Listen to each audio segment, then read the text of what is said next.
Masih terkait dengan penembak Yosua, terdakwa Kuat Maruf dan Ricky Rizal juga menjalani tes kebohongan dengan poligraf.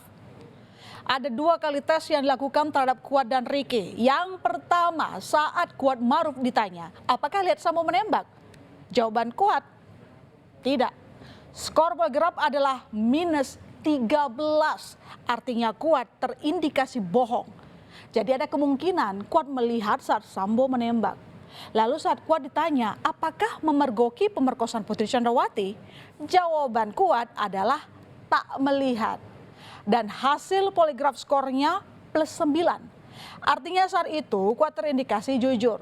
Sementara untuk Ricky Rizal skornya plus 19.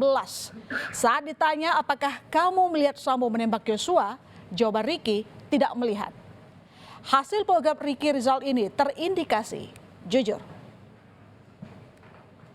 Untuk indikasi kedua untuk saudara Kuat yang dilakukan pemeriksaan pada tanggal 9 September adalah apakah kamu melihat Pak Sambo menembak Joshua? Apa jawabannya?